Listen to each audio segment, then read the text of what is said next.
Bonjour à tout le monde. Aujourd'hui, c'est une journée d'automne parce que désormais on est rendu à l'automne, mais finalement la température est acceptable, elle est bonne, ça va bien.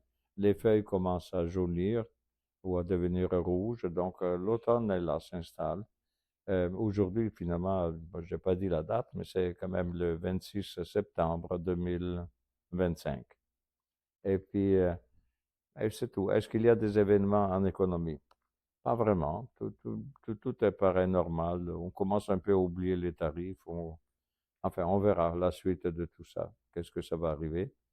Et puis, il y a comme une divergence entre mettons, l'Amérique du Nord et l'Europe, mais ça, c'est des grands discours de politique et tout ça. Bon, la conclusion, c'est que de quoi on va parler aujourd'hui? On va parler de la loi d'Ocon. Ocon, c'est un monsieur, un économiste américain des années 50. Euh, Ce monsieur-là, je vais vous dire pour de date, donc il est né en 1928 et il est mort en 1980. Il était un conseiller économique finalement pour M. Johnson, un président américain après M. Kennedy. Et puis donc c'est cette époque-là, les années 50. Donc la loi d'Ocon, ça vient donc des années 1950. Qu'est-ce que c'est comme loi? C'est que c'est la relation entre le chômage et la croissance économique. Et donc, l'idée, c'est que si on a le produit intérieur brut qui symbolise la croissance économique, si le produit intérieur brut augmente, comment dire, le chômage devrait diminuer. Parce que, naturellement, plus on produit, plus on a besoin de gens et donc moins de chômeurs il y a. Donc, sa loi à lui, c'est la relation qu'il y a entre le PIB, produit intérieur brut, et le taux de chômage. Est-ce que c'est bon, pas bon? Ben, on arrivera à la conclusion avec tout ça. La définition de la loi de ce monsieur s'est introduite donc par l'économiste Arthur Orkun, 1962. C'est la relation empirique entre la croissance du PIB, donc du produit intérieur brut, et le taux de chômage, met en évidence une corrélation négative. C'est-à-dire la corrélation négative, ça veut dire que le chômage diminue, donc il devient négatif en quelque sorte par rapport à une période précédente euh, quand le produit intérieur brut augmente. Donc, quand le pays travaille plus. Donc, il y a une formule là-dessus.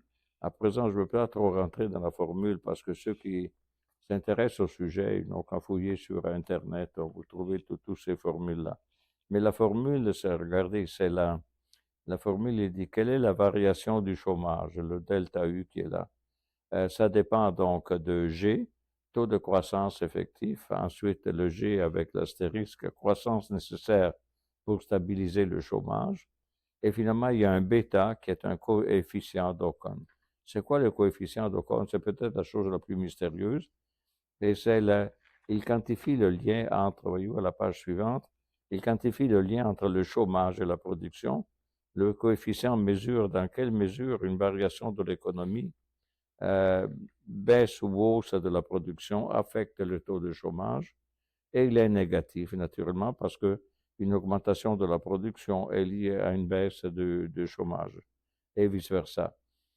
Donc, ce calcul finalement du coefficient d'Ocon, ça appartient à ce monsieur Ocon. Bien naturellement, aujourd'hui, on fait le calcul de ça pays par pays. Ce n'est pas qu'il y a un coefficient d'Ocon qui est universel. Il y en a un pour les États-Unis, un pour le Canada, un pour la France, par exemple, etc. Donc, quelle est l'interprétation de ça? C'est que lorsque le PIB croît plus vite que G astérisque, laissez-moi revenir en arrière, G astérisque, c'est le G astérisque, ça représente la croissance nécessaire pour stabiliser le chômage. Donc, G astérisque, c'est très important. Donc, hein, laissez-moi répéter, croissance nécessaire pour stabiliser le chômage. Donc, si je retourne dans ma page, ici à la page 5, 6, lorsque le PIB croît plus vite que le G astérisque, le chômage diminue. Ça, d'accord. Lorsque le PIB croît moins vite que le G astérisque, le chômage augmente. Donc, la sensibilité dépend des pays et des périodes. Comme on a dit, ça dépend donc de la période aussi qu'on analyse et ça dépend naturellement des pays. C'est pas égal pour tous les pays, ces indicateurs-là. Donc, exemple numérique. Supposons que bêta, qui est finalement comment dire, le facteur de cet économiste, mettons que le bêta est 0,4 et G astérisque est égal à 2. Donc, si la croissance du produit intérieur brut est 4%, donc si on veut calculer finalement le résultat de cette équation-là, il nous donne moins 0,8 points. Qu'est-ce que ça veut dire? Ça veut dire que le chômage va baisser de moins de 1% finalement.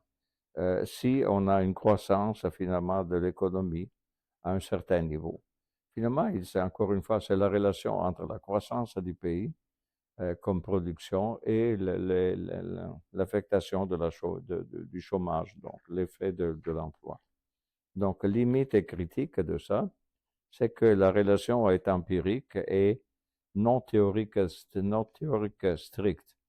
Oui, c'est un peu comme les choses des années 50, je dois vous dire. On n'était pas aussi précis et mathématique comme on l'est aujourd'hui. Donc, la valeur du bêta, qui est donc le facteur de ce monsieur, et G astérisque varie selon le contexte et ne prend pas en compte les rigidités du marché du travail. Parce que naturellement, il y a aussi un problème syndical là-dedans, les travailleurs, et tout ça. Enfin, moins stable en période de crise. C'est clair. La conclusion, c'est que la loi de Hawken relie croissance et chômage, comme on avait dit, est utile pour prévoir l'impact des politiques économiques et utile pratique, mais est un outil pratique, mais à manier avec précaution. Précaution, oui, dans le sens qu'il ne faut pas croire que juste parce que on produit plus que le taux de chômage se met à diminuer. Il y a beaucoup de facteurs à tenir compte. Mais l'importance de ce monsieur, de cette loi, c'est finalement que ça a été le premier qui a parlé de la relation entre la production dans un pays et le taux de chômage. Et comme chose inverse, c'est-à-dire si la production augmente, finalement, ou le PIB augmente, donc qui implique la production qui augmente, le taux de chômage va diminuer.